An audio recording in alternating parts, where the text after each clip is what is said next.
Hello friends, welcome to our YouTube channel.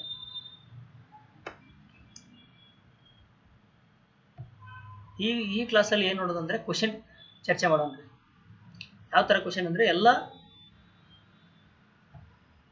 ಸ್ಪರ್ಧಾತ್ಮಕ ಪರೀಕ್ಷೆಗಳಿಗೆ ಉಪಯುಕ್ತವಾಗುವಂತ question. ಒಂದನೇ ಕ್ವಶನ್ ನೋಡುವುದಾದರೆ ಮಳೆಬಿಲ್ಲು ರಚನೆಗೆ ಸಂಬಂಧಿಸಿದಂತೆ ಈ ಕೆಳಗಿನ ಯಾವ ಹೇಳಿಕೆಯು ನಿಜವಾಗಿದೆ? ಈ ಕೆಳಗಿನ ಯಾವ ಹೇಳಿಕೆ ನಿಜವಾಗಿದೆ? ಮಳೆಬಿಲ್ಲು ಅಂದ್ರೆ ಕಾಮನ್ ಬಿಲ್ ರೀ. ಅಣುಗಳು ಸೂರ್ಯನ ಬೆಳಕನ್ನು ವರ್ಣ ವಿಭಜನೆ ಮಾಡುವುದರಿಂದ ಉಂಟಾಗುತ್ತದೆ. ಎರಡನೇ ಹೇಳಿಕೆ ಕೇವಲ ವಕ್ರೀಭವನದ ವಿದ್ಯಮಾನದಿಂದಾಗಿ ಮಳೆಬಿಲ್ಲು ರಚನೆ ನಡೆಯುತ್ತದೆ. ಮೂರನೇ ಹೇಳಿಕೆ ನೋಡುವುದಾದರೆ ಮಳೆಬಿಲ್ಲಿನ ರಚನೆಯಲ್ಲಿ ವಕ್ರೀಭವನ ಮತ್ತು ಆಂತರಿಕ ಪ್ರತಿಫಲನ ಎರಡೂ ನಡೆಯುತ್ತದೆ.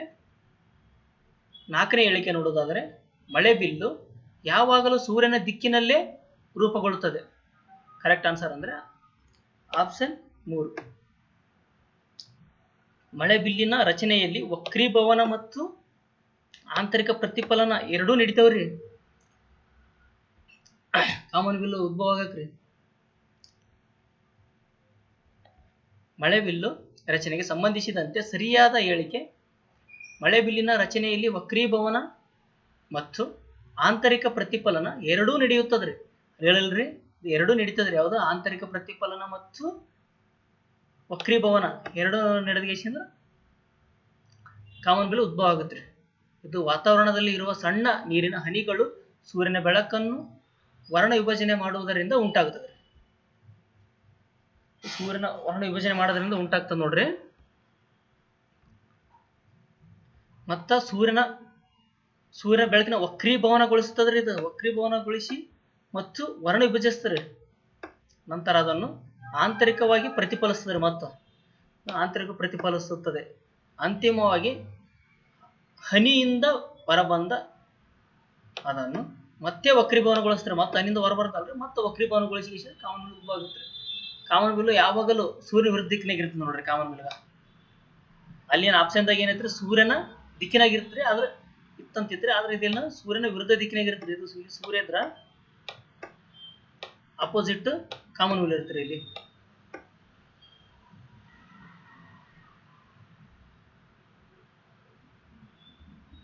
ಎರಡನೇ ಕ್ವಶನ್ ನೋಡೋದಾದ್ರೆ ಕೆಳಗಿನ ಜೋಡಿಗಳನ್ನು ಪರಿಗಣಿಸಿ. ಪ್ರಕರಣಗಳು ಮತ್ತು ಜನಪ್ರಿಯವಾಗಿದೆ. ಇವು ಪ್ರಕರಣಗಳು ಜನಪ್ರಿಯವಾಗಿದೆ. ಅದು ಹೇಳ್ತಾರೆ. ಕೇಶವಾನಂದ ಭಾರತಿ ಪ್ರಕರಣ, ಮೂಲ ಸಂರಚನೆ ಸಿದ್ಧಾಂತ, ಕ್ಯೋಟೋ ಓಲೋಹಾನ್ ಪ್ರಕರಣ, ಪಕ್ಷಾಂತರ, ಮೂರನೇದು ಎಂ ನಾಗರಾಜ ಪ್ರಕರಣ, ಕ್ಯೂರೇಟಿವ್ ಅರ್ಜಿ, ರೂಪಾ ಅಶೋಕ್ ಉರ್ರ ಪ್ರಕರಣ, ಬಡ್ತಿಗಳಲ್ಲಿ ಮೀಸಲಾತಿ. ಇದು ಮೇನ್ ಕರೆಕ್ಟಾಗಿ ನೋಡ್ಕೋಬೇಕು ನೋಡ್ರಿ. ಮೇಲೆ ನೀಡಲಾದ ಜೋಡಿಗಳಲ್ಲಿ ಯಾವುದು ಸರಿಯಾಗಿ ಹೊಂದಾಣಿಕೆಯಾಗಿದೆ? ಯಾವುದು ಹೊಂದಾಣಿಕೆಯಾಗಿದೆ? ಇದೇ ತರ ಕೇಳ್ತಾನ್ರಿ. ಯಾವುದು ಹೊಂದಾಣಿಕೆಯಾಗಿದೆ, ಯಾವುದು ಹೊಂದಾಣಿಕೆಯಾಗುವುದಿಲ್ಲ, ಈ ತರ ಹೇಳಿದಾಗ ಎಲ್ಲ ಕನ್ಫ್ಯೂಸ್ ಆಗುತ್ತೆ ರೀ. ಅದಕ್ಕಾಗಿ ಇದು ಕರೆಕ್ಟಾಗಿ ನೋಡ್ಕೋಬೇಕ್ರಿ ನಾವು. ಆಪ್ಷನ್ ಏನೇನಿದೆ ಅಂದ್ರೆ ಒಂದನೇ ಆಪ್ಷನ್ 1, 3 ಮತ್ತು 4 ಮಾತ್ರ. ಎರಡನೇ ಆಪ್ಷನ್ 1, 2 ಮತ್ತು 4 ಮಾತ್ರ. ಮೂರನೇ ಆಪ್ಷನ್ 2 ಮತ್ತು 1 ಮತ್ತು 2 ಮಾತ್ರ. ನಾಲ್ಕನೇ ಆಪ್ಷನ್ 2 ಮತ್ತು 3 ಮಾತ್ರ. ಕರೆಕ್ಟ್ ಆಗಿರೋ ಆನ್ಸರ್ ಅಂದ್ರೆ ಆಪ್ಷನ್ 3, 1 ಮತ್ತು 2 ಮಾತ್ರ. ಇವೆರಡು ಮಾತ್ರ ಕರೆಕ್ಟ್ ಅವ್ರಿ. ಕೇಶವಾನಂದ ಭಾರತಿ ಪ್ರಕರಣ ಮತ್ತು ಕ್ಯೋಟೋ ಓಲೋಹಾನ್ ಪ್ರಕರಣ ಇವೆರಡು ಕರೆಕ್ಟ್ ಅವ್ ನೋಡ್ರಿ. ವಿವರಣೆ ನೋಡೋದಾದ್ರೆ ಕೇಶವಾನಂದ ಭಾರತಿ ಪ್ರಕರಣದಲ್ಲಿ 1973ರ ಸರ್ವೋಚ್ಚ ನ್ಯಾಯಾಲಯ ಸಂವಿಧಾನದ ಮೂಲ ಸಂರಚನೆ ಅಥವಾ ಮೂಲ ಲಕ್ಷಣಗಳು ಹೊಸ ಸಿದ್ಧಾಂತವನ್ನು ಉಂಟು ಮಾಡಿತು. ಆದ್ದರಿಂದ ಒಂದನೇ ಜೋಡಿ ಸರಿಯಾಗಿದೆ. ಓಕೆನಾ? 368ನೇ ವಿಧಿಯ ಅಡಿಯಲ್ಲಿ ಸಂಸತ್ತಿನ ಸಂವಿಧಾನಾತ್ಮಕ ಅಧಿಕಾರವು ಸಂವಿಧಾನದ ಮೂಲ ರಚನೆಯನ್ನು ಬದಲಾಯಿಸಲು ಸಾಧ್ಯವಾಗಲು ಎಂದು ಅದು ತೀರ್ಪು ನೀಡುತ್ತಾರೆ. ಏನು ಮೂಲ ರಚನೆ ಸಾಧ್ಯವಾಗಲ್ಲ ಅಂತ ನೀವು ತೀರ್ಪು ನೀಡಿದ್ರೆ ಎಷ್ಟಾಗ 368ರಾಗಿದೆ. 368ನೇ ವಿಧಿಯ ಅಡಿಯಲ್ಲಿ ಸಂಸತ್ತು ಮೂಲಭೂತ ಹಕ್ಕುಗಳನ್ನು ಒಳಗೊಂಡಂತೆ ಸಂವಿಧಾನದ ಯಾವುದೇ ಭಾಗವನ್ನು ಯಾವುದು ಸಂಸತ್ ತಿದ್ದುಪಡಿ ಮಾಡಬಹುದ್ರಿ. ಹಾ ಇದು ಯಾವ್ದು ಇದು ಎದಕ್ಕೆ ಅಧಿಕಾರ ಇರ್ತದ ತಿದ್ದುಪಡಿ ಮಾಡಕ್ ಸಂವಿಧಾನ ಸಂಸತ್ತಿಗೆ ಅಧಿಕಾರ ಇರ್ತದ್ರಿ. ಹಾ ಯಾವ್ದಕ್ಕ ಅಧಿಕಾರ ಇರಲ್ರಿ. ಮತ್ತ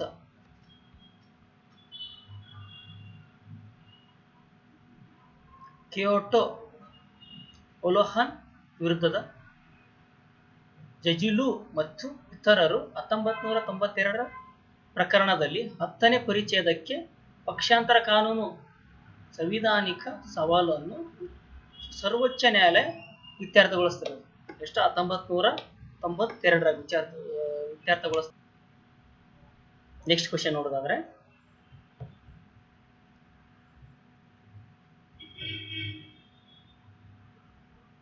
ಈ ಕೆಳಗಿನ ಹೇಳಿಕೆಗಳನ್ನು ಪರಿಗಣಿಸಿ. ಓಕೆನಾ? ಈ ಕೆಳಗಿನ ಹೇಳಿಕೆಗಳನ್ನು ಪರಿಗಣಿಸಿ. ಎ, ವಿದ್ಯುತ್ ಲೇಪನ ಎಲೆಕ್ಟ್ರೋಪ್ಲೇಟಿಂಗ್ ಅನ್ನು ಲೋಹಗಳನ್ನು ಸವೆತ ನಿರೋಧಕವಾಗಿ ರೂಪಿಸಲು ಮಾಡಲಾಗುತ್ತದೆ. ಒಂದು ಹೇಳಿಕೆ ನೋಡ್ರಿ ಇದು. ಎರಡನೇ ಹೇಳಿಕೆ ಏನಂದ್ರೆ, ಹೊಳೆಯುವ ನೋಟಕ್ಕಾಗಿ ವಿದ್ಯುತ್ ಲೇಪನ ಮಾಡಲಾಗುತ್ತದೆ. ಹೊಳೆಯುವ ಲೋಟಕ್ಕಾಗಿ ವಿದ್ಯುತ್ ಲೇಪನ ಮಾಡಲಾಗುತ್ತದೆ. ಬಿ, ಎರಡನೇ ಹೇಳಿಕೆ. ಮೂರನೇ ಹೇಳಿಕೆ ನೋಡೋದಾದ್ರೆ, ವಿದ್ಯುತ್ ಲೇಪನ ದುಬಾರಿ ಲೋಹಗಳ ಬಳಕೆಯನ್ನು ಕಡಿಮೆ ಮಾಡುವ ಮೂಲಕ ವೆಚ್ಚವನ್ನು ಕಡಿಮೆ ಮಾಡಬಹುದು.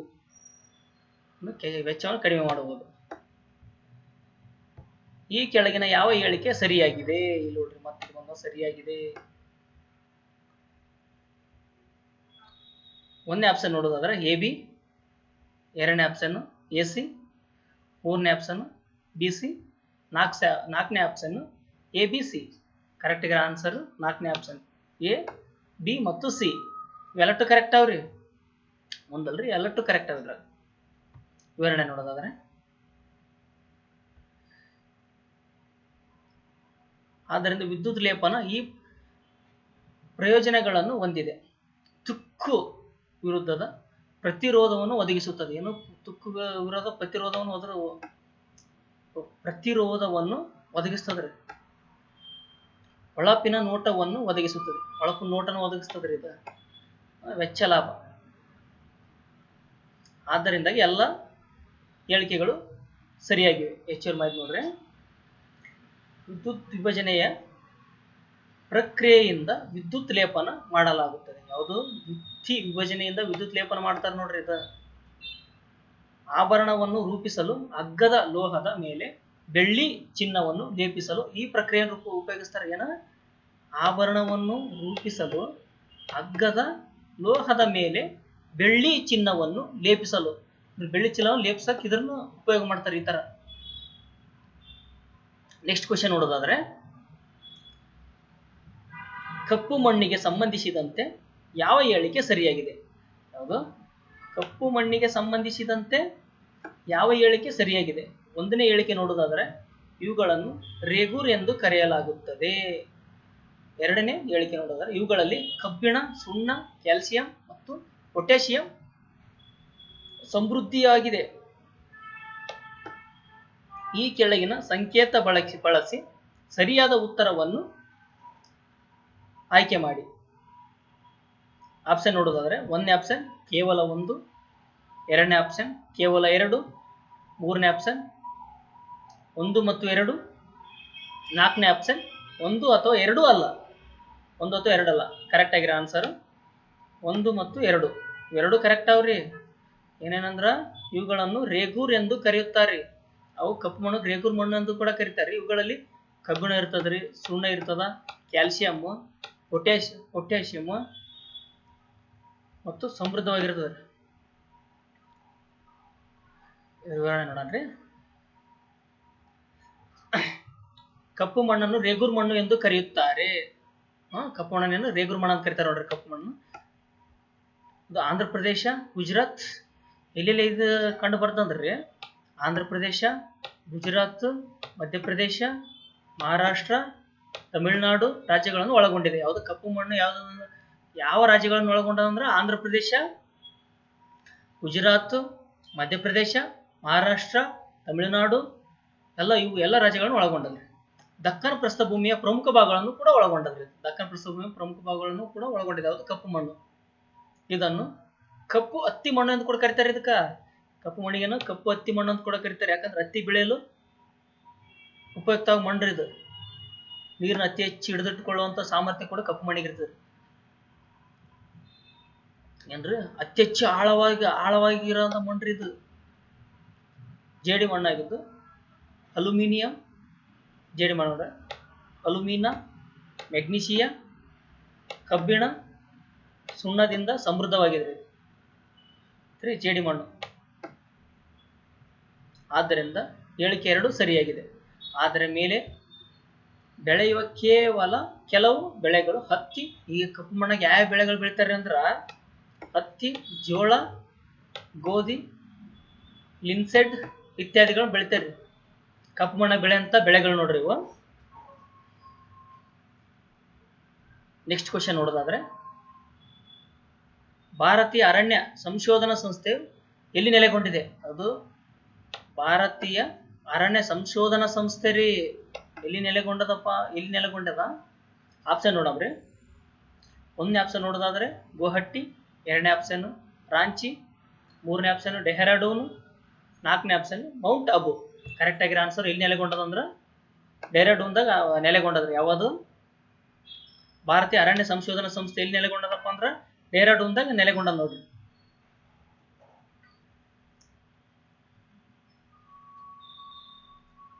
ಅರಣ್ಯ ಸಂಶೋಧನಾ ಸಂಸ್ಥೆ, ಭಾರತೀಯ ಅರಣ್ಯ ಸಂಶೋಧನಾ ಸಂಸ್ಥೆ ಶಿಕ್ಷಣ ಮಂಡಳಿ, ನೈಸರ್ಗಿಕ ಸಂಪನ್ಮೂಲ ಸೇವಾ ತರಬೇತಿ ಸಂಸ್ಥೆ ಆಗಿದೆ. ಯಾವ್ದು? ಇದು ಸೇವಾ ತರಬೇತಿ ಸಂಸ್ಥೆ ಆಗಿದೆ. ಇದು ಶಿಕ್ಷಣ ಅರಣ್ಯ ಸಂಶೋಧನಾ ಏನಾಗಿದೆ ಅಂದ್ರೆ ಶಿಕ್ಷಣ, ಯಾಕೆ ಅಗ್ರಿಕಲ್ಚರ್ ಮಾಡಿದ್ರೆ ಅದ್ರ ತರಬೇತಿ ಕೇಂದ್ರ ಕೂಡ ಆಗಿದೆ. ಇದು ಭಾರತೀಯ ಅರಣ್ಯ ಸೇವಾ ಸಿಬ್ಬಂದಿ ಮತ್ತು ಎಲ್ಲ ರಾಜ್ಯ ಅರಣ್ಯ ಸೇವಾ ಸಿಬ್ಬಂದಿಗಳಿಗೆ ಭಾರತದಲ್ಲಿ ಅರಣ್ಯ ಸಂಶೋಧನಾ ಕ್ಷೇತ್ರದಲ್ಲಿ ಒಂದು ಸಂಸ್ಥೆ ಆಗಿದೆ. ಎಲ್ಲರಿಗೂ ಸಂಸ್ಥೆ ಒಂದು ಇದಾಗಿದೆ. ಅದು ಇದು ಉತ್ತರಾಖಂಡದ ಡೆಹ್ರಾಡೂನ್ ಇದೆ. ಎಲ್ಲಿ? ಉತ್ತರಾಖಂಡ ಡೆಹ್ರಾಡೂನ್ ನೋಡ್ರಿ. ಡೆಹ್ರಾಡೂನ್ ಎಲ್ಲಿ ಬರ್ತದೆ? ಉತ್ತರಾಖಂಡದಾಗ ಬರ್ತರಿ. ಮತ್ತು ಇದು ಈ ರೀತಿಯ ಅತ್ಯಂತ ಹಳೆಯ ಸಂಸ್ಥೆಯಲ್ಲಿ ಒಂದಾಗಿದೆ. ಎಷ್ಟರ ಸ್ಥಾಪನೆ ಆಗುತ್ತೆ ಅಂದ್ರೆ ಇದು 1991ರಲ್ಲಿ ಇದನ್ನು ವಿಶ್ವವಿದ್ಯಾಲಯ ಧನ ಸಹಾಯ ಆಯೋಗವು ಡಿಮಲ್ಡ್ ವಿಶ್ವವಿದ್ಯಾಲಯವೆಂದು ಘೋಷಿಸಿತು. ಎಷ್ಟ ಘೋಷಿಸ್ತಾರ ಅಂದ್ರ 1991 ಘೋಷಣೆ ಮಾಡ್ತದೆ. ಅರಣ್ಯ ಸಂಶೋಧನಾ ಸಂಸ್ಥೆ ಆವರಣ ಇಂದಿರಾ ಗಾಂಧಿ ರಾಷ್ಟ್ರೀಯ ಅರಣ್ಯ ಅಕಾಡೆಮಿ ಅನ್ನು ಆಯೋಜಿಸುತ್ತದೆ. ಯಾವುದು ಆಯೋಜಿಸ್ತಾರೆ ಅಂದ್ರೆ ಇದನ್ನ ಇಂದಿರಾ ಗಾಂಧಿ ರಾಷ್ಟ್ರೀಯ ಅರಣ್ಯ ಅಕಾಡೆಮಿ ಆಯೋಜನೆ ಮಾಡ್ತಾರೆ. ಇದನ್ನ ಭಾರತೀಯ ಅರಣ್ಯ ಸೇವೆಗೆ ಆಯ್ಕೆಯಾದ ಅಧಿಕಾರಿಗಳಿಗೆ ತರಬೇತಿ ನೀಡುವ ಸಿಬ್ಬಂದಿ ಕಾಲೇಜು. ಅದು ಏನು ಈಗ ಆಯ್ಕೆಯಾಗಿರ್ತಾರೆ ನೋಡ್ರಿ, ಅವ್ರಿಗೆ ತರಬೇತಿ ಕೂಡ ನೀಡುತ್ತಾರೆ ಅಲ್ಲಿ.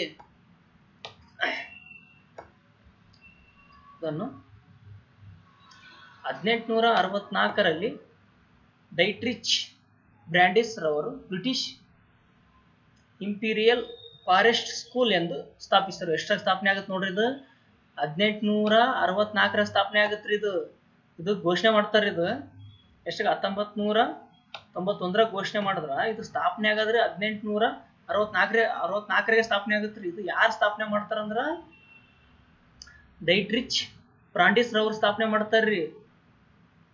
1906ರಲ್ಲಿ ಇದನ್ನು ಬ್ರಿಟಿಷ್ ಇಂಪೀರಿಯಲ್ ಫಾರೆಸ್ಟ್ರಿ ಸೇವೆ ಅಡಿಯಲ್ಲಿ ಇಂಪೀರಿಯಲ್ ಅಲ್ಲಿ ಸ್ಥಾಪನೆ ಮಾಡ್ತಾರೆ. ಓಕೆ, ನೆಕ್ಸ್ಟ್ ಕ್ವಶನ್ ನೋಡೋದಾದ್ರೆ, ಈ ಕೆಳಗಿನ ಯಾವ ಜೋಡಿಗಳು ಸರಿಯಾಗಿದೆ? ಈ ಕೆಳಗಿನ ಯಾವ ಜೋಡಿಗಳು ಸರಿಯಾಗಿದೆ ಅಂತ ಕೇಳ್ಯಾರ್ರಿ. ನೋಡೋಣ ಯಾವ ಜೋಡಿಗಳು ಸರಿಯಾಗಿದೆ ಅಂತ.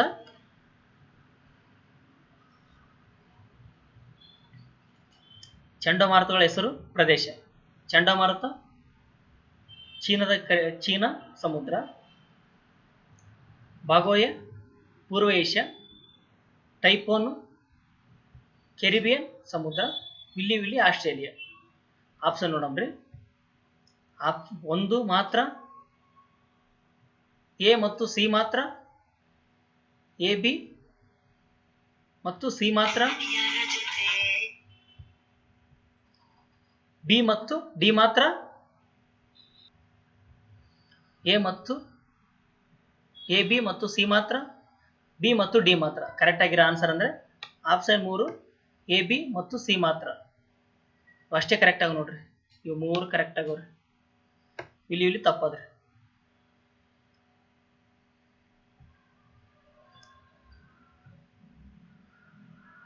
ಇದ್ಯಾವ ನೋಡ್ರಿ, ಚಂಡಮಾರುತ ಕೆರೆಬಿಯನ್ ಸಮುದ್ರ.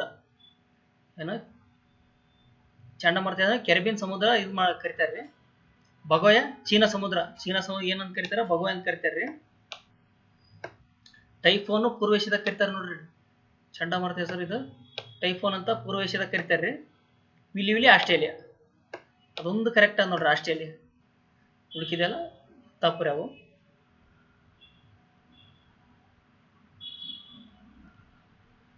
ನೆಕ್ಸ್ಟ್ ಕ್ವಶನ್ ನೋಡಂದ್ರೆ, ಸಸ್ಯ ಆಧಾರಿತ ಕೋವಿಡ್-19 ಲಸಿಕೆ ಬಳಕೆಯನ್ನು ಅಧಿಕೃತಗೊಳಿಸಿದ ಮೊದಲ ದೇಶ ಯಾವುದು? ಅಧಿಕೃತಗೊಳಿಸಿದ ಮೊದಲ ದೇಶ ಯಾವುದಪ್ಪ ಅಂದ್ರ ಆಪ್ಷನ್ ನೋಡೋಣ. ಫಸ್ಟ್ ಅಮೆರಿಕ ಸಂಯುಕ್ತ ಸಂಸ್ಥಾನ, ಮೆಕ್ಸಿಕೋ, ಎರಡನೇ ಆಪ್ಷನ್ ಮೆಕ್ಸಿಕೋ, ಮೂರನೇದು ಫ್ರಾನ್ಸ್, ನಾಲ್ಕನೇದು ಕೆನಡಾ. ಯಾವುದು? ಕೆನಡಾ ಕರೆಕ್ಟ್ ನೋಡ್ರಿ. ಸಸ್ಯ ಆಧಾರಿತ ಕೋವಿಡ್-19 ಲಸಿಕೆ ಬಳಕೆಯನ್ನು ಅಧಿಕೃತಗೊಳಿಸಿದ ಮೊದಲ ದೇಶ ಯಾವುದು? ಕೆನಡಾ ನೋಡ್ರಿ.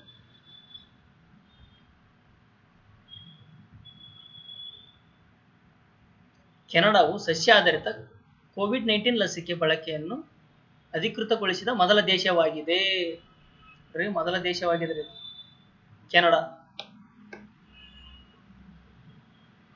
ಮೆಡಿಕಾಗೋದ 2 ಡೋಸ್ ಲಸಿಕೆಯನ್ನು 18 ರಿಂದ 64 ವರ್ಷದ ವಯಸ್ಸಿನವರಿಗೆ ನೀಡಬಹುದ್ರಿ. ಏನು 18 ರಿಂದ 64 ವರ್ಷದ ವಯಸ್ಸಿನವರಿಗೆ ನೀಡಬಹುದ್ರಿ. ಈ ನಿರ್ಧಾರವು 24,000 ವಯಸ್ಕರ ಅಧ್ಯಯನವನ್ನು ಆಧರಿಸಿದೆ. 24,000 ವಯಸ್ಕರನ್ನು ಆಧರಿಸಿದೆ ನೋಡ್ರಿ. ಇದು ಇಷ್ಟು 71% ಪರಿಣಾಮಕಾರಿಯಾಗಿದೆ ಎಂದು ಕಂಡುಹಿಡಿದಿದೆ.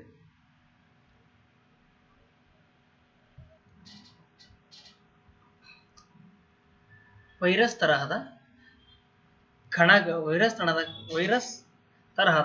ಕಣಗಳನ್ನು ಬೆಳೆಯಲು ಮೆಡಿಕಾಗೋ ಸಸ್ಯಗಳನ್ನು ಜೀವಂತ ಕಾರ್ಖಾನೆಗಳಾಗಿ ಬಳಸ್ತಾರೆ. ಏನು ಮೆಡಿಕಾಗೋ ಸಸ್ಯಗಳನ್ನು ಜೀವಂತ ಕಾರ್ಖಾನೆಯಾಗಿ ಬಳಸ್ತಾರ್ರಿ.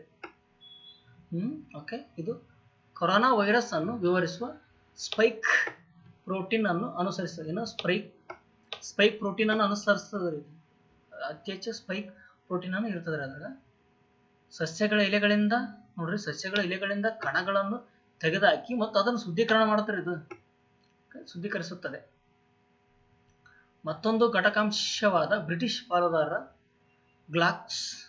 ಗ್ಲಾಕ್ಸೋ ಸ್ಮಿತ್ ಕ್ಲೈನ್ ತಯಾರಿಸಿದ ಸಹಾಯಕ ಎಂಬ ರೋಗ ನಿರೋಧಕ ಮತ್ತು ಉತ್ತೇಜಿಸುವ ರಾಸಾಯನಿಕವನ್ನು ಹೊಡೆತಗಳಿಗೆ ಸೇರಿಸಲಾಗಿದೆ.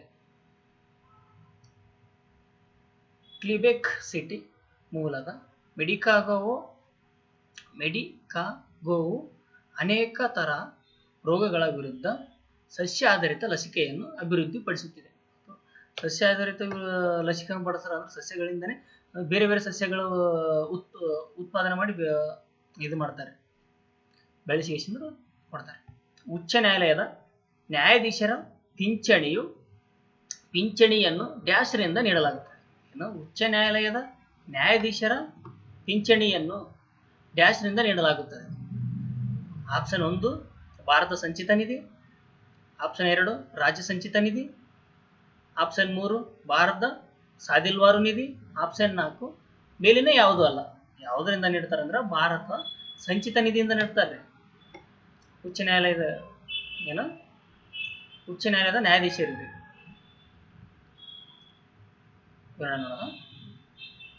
ಉಚ್ಚ ನ್ಯಾಯಾಲಯದ ನ್ಯಾಯಾಧೀಶರ ಸಂಬಳ ಮತ್ತು ಭತ್ಯೆಯನ್ನು ರಾಜ್ಯದ ಸಂಚಿತ ನಿಧಿಯಲ್ಲಿ ವಿಧಿಸಲಾಗುತ್ತದೆ. ಆದರೆ ನೋಡ್ರಿ, ಸಂಬಳ ಮತ್ತು ಭತ್ಯೆಯನ್ನು ರಾಜ್ಯದ ಸಂಚಿತ ನಿಧಿಯಿಂದ ವಿಧಿಸಿದ್ರ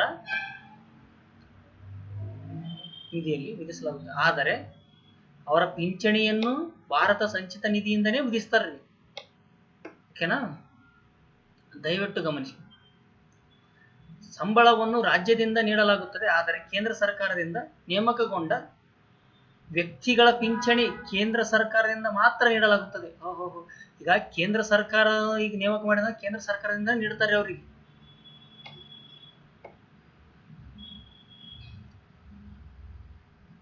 ಭಾರತ ಏಕೀಕೃತ ನಿಧಿ ಮೇಲೆ ವಿಧಿಸಲಾದ ಕೆಲವು ವೆಚ್ಚಗಳ ಪಟ್ಟಿ ನೋಡ್ರಿ.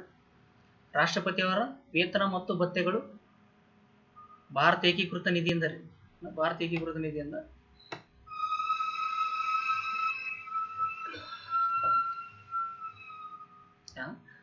ರಾಷ್ಟ್ರಪತಿಯವರ ವೇತನಗಳು ಮತ್ತು ಭತ್ಯೆ, ರಾಜ್ಯಸಭೆಯ ಅಧ್ಯಕ್ಷರು ಮತ್ತು ಉಪಾಧ್ಯಕ್ಷರ ವೇತನಗಳು ಮತ್ತು ಭತ್ಯೆ, ಲೋಕಸಭೆಯ ಸ್ಪೀಕರ್, ಡೆಪ್ಯೂಟಿ ಸ್ಪೀಕರ್ ಕೂಡ ಅಲ್ಲಿಂದನೇ ಬರುತ್ತೆ. ಸುಪ್ರೀಂ ಕೋರ್ಟ್ ನ್ಯಾಯಾಧೀಶರ ವೇತನ ಮತ್ತು ಭತ್ಯೆ ಕೂಡ, ಸುಪ್ರೀಂ ಕೋರ್ಟ್ ನ್ಯಾಯಾಧೀಶರ ವೇತನ, ಸರ್ವೋಚ್ಚ ನ್ಯಾಯಾಲಯ ಪಿಂಚಣಿ ಕೂಡ ಅಲ್ಲಿಂದನೇ ಬರ್ತದೆ ನೋಡ್ರಿ. ಯಾರಿಗೆ? ರಾಷ್ಟ್ರಪತಿಯವರಿಗೆ, ರಾಜ್ಯಪಾಲರ ಅಧ್ಯಕ್ಷ ಮತ್ತು ಉಪಾಧ್ಯಕ್ಷರಿಗೆ, ಸ್ಪೀಕರ್ ಮತ್ತು ಡೆಪ್ಯೂಟಿ ಸ್ಪೀಕರ್ಗೆ ಬರ್ತದ, ಸುಪ್ರೀಂ ಕೋರ್ಟ್ ನ್ಯಾಯಾಧೀಶರಿಗೆ ಬರ್ತದ, ಮತ್ತು ಉಚ್ಚ ನ್ಯಾಯಾಲಯದ ನ್ಯಾಯಾಧೀಶರು ಕೂಡ ಬರ್ತದೆ. ನೆಕ್ಸ್ಟ್ ಕ್ವಶನ್ ನೋಡೋಣ. ಕೆಳಗಿನ ಯಾವ ಹೇಳಿಕೆಗಳು ಸರಿಯಾಗಿವೆ? ಕೆಳಗಿನ ಯಾವ ಹೇಳಿಕೆಗಳು ಸರಿಯಾಗಿ? ಫಸ್ಟ್ ನೋಡೋಣ. ಪಶ್ಮಿನಾ ಶಾಲನ್ನು ಮೇಕೆಗಳ ಕೂದಲಿನಿಂದ ತಯಾರಿಸಲಾಗುತ್ತದೆ. ಎರಡನೇ ಹೇಳಿಕೆ.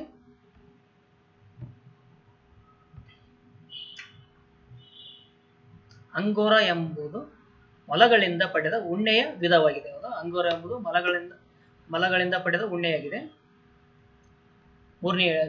ಸಿ ಹೇಳಿಕೆ ಅಥವಾ ಮೂರನೇ ಹೇಳಿಕೆ. ಒಂಟೆ ಉಣ್ಣೆಯನ್ನು ರತ್ನಗಂಬಳಿಯನ್ನು ತಯಾರಿಸಲು ಬಳಸುತ್ತಾರೆ. ಒಂಟೆಯ ಉಣ್ಣೆಯನ್ನು ರತ್ನಗಂಬಳಿಯನ್ನು ತಯಾರಿಸಲು ಬಳಸ್ತಾರೆ. ಪಾಶ್ಮಿನಾ ಉಣ್ಣೆಯನ್ನು ಮೊಲಗಳಿಂದ ಪಡೆಯಲಾಗುತ್ತದೆ. ನಾಲ್ಕನೇ ಹೇಳಿಕೆ. ಆಪ್ಷನ್ ನೋಡುವುದಾದರೆ ಆಪ್ಷನ್ 1 AB ಮತ್ತು ಸಿ. 2 AD ಮತ್ತು B. ಮೂರನೇ ಆಪ್ಷನ್ B ಮತ್ತು C. ನಾಲ್ಕನೇ ಆಪ್ಷನ್ C ಮತ್ತು D. ಕರೆಕ್ಟ್ ಆಗಿರೋ ಆನ್ಸರ್ ಯಾವುದಂದ್ರೆ A, B ಮತ್ತು C.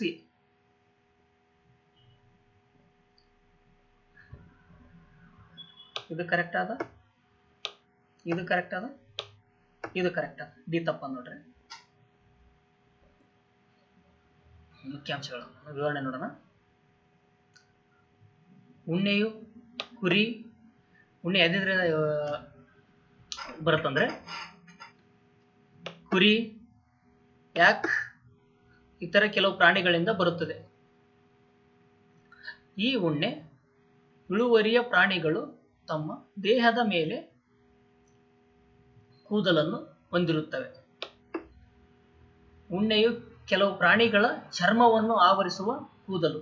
ಉಣ್ಣೆಯನ್ನು ಕೆಲವು ಪ್ರಾಣಿಗಳ ಚರ್ಮ ಆವರಿಸುವ ಕೂದಲು. ಶೀತ ಪ್ರದೇಶದ ಕೂಡ ತಾವು ರಕ್ಷಣೆ ಮಾಡ್ಕೋಕ್ಕೂ ಕೂಡ ಸಹಾಯ ಮಾಡ್ತಾರೆ. ಯಾವ ಉಣ್ಣೆಗಳು ದೇಹದ ಉಷ್ಣತೆಯನ್ನು ಸ್ಥಿರವಾಗಿ ನಿರ್ವಹಿಸುತ್ತದೆ. ಇವುಗಳ ಸೂಕ್ಷ್ಮತೆ, ಉದ್ದ, ಹೊಳಪು ಮತ್ತು ಪ್ರತಿರೋಧಕ್ಕಾಗಿ ವಿಭಿನ್ನವಾದ ಫೈಬರ್ಗಳೊಂದಿಗೆ ಉಣ್ಣೆಯನ್ನು ಉತ್ಪಾದಿಸುವ ಅನೇಕ ಬಗೆಯ ಓವನ್ ತಳಿಗಳಿವೆ. ಅನೇಕ ಬಗೆಯ ಓವನ್ ತಳಿಗಳಾವ ನೋಡ್ರಿ. ಪಶ್ಮಿನಾ ಫೈಬರ್ ಅನ್ನು ಸೂಪರ್ ಫೈನ್ ಮೆರಿನೋ ಉಣ್ಣೆಯೊಂದಿಗೆ ಬೆರೆಸಲಾಗುತ್ತದೆ. ಯಾವುದರೊಂದಿಗೆ ಬೆರೆಸಲಾಗುತ್ತಂದ್ರ ಸೂಪರ್ ಫೈನೋ ಮೆರಿನೋ ಉಣ್ಣೆಯೊಂದಿಗೆ ಬೆರೆಸ್ತಾರೆ. ಕಾಶ್ಮೀರ್ ಎಂದು ಜನಪ್ರಿಯವಾಗಿ ಕರೆಯಲ್ಪಡುವ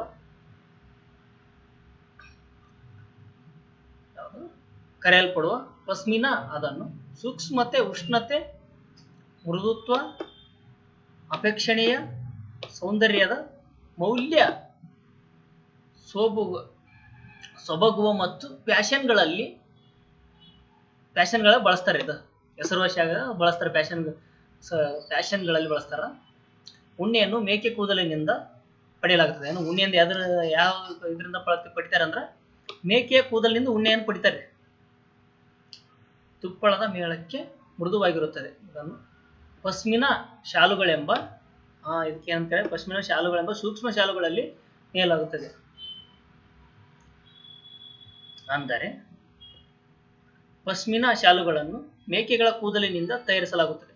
ಪಶ್ಮಿನಾ ಶಾಲುಗಳನ್ನು ಯಾಕೆ ಕೂದಲಿನಿಂದ ಇದು ಮಾಡ್ತಾರಂದ್ರೆ ಮೇಕೆಗಳ ಕೂದಲಿನಿಂದನೇ ತಯಾರು ಮಾಡ್ತಾರೆ. ಯಾವುದನ್ನ? ಪಶ್ಮಿನಾ ಶಾಲುಗಳನ್ನು.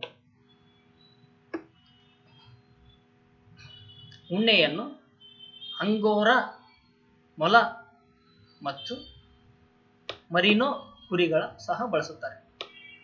ಓಕೆನಾ? ಟಿಬೆಟ್ ಮತ್ತು ಲಡಾಖ್ನಲ್ಲಿ ಯಾಕೆ ಉಣ್ಣೆ ಕಂಡು ಬರುತ್ತೆ ನೋಡಿ.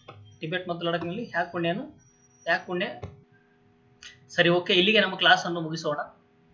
ದಯವಿಟ್ಟು ಎಲ್ಲ ಸ್ಪರ್ಧಾ ಮಿತ್ರರು ನಮ್ಮ ಚಾನೆಲ್ಗೆ ಶೇರ್ ಮಾಡಿ, ಕಮೆಂಟ್ ಮಾಡಿ ಮತ್ತು ತಪ್ಪದೆ ಬೆಲ್ ಐಕನ್ ಅನ್ನು ಕ್ಲಿಕ್ ಮಾಡಿ. ಎಲ್ಲ ಸ್ಪರ್ಧಾ ಮಿತ್ರರಿಗೂ ಶೇರ್ ಮಾಡಿ.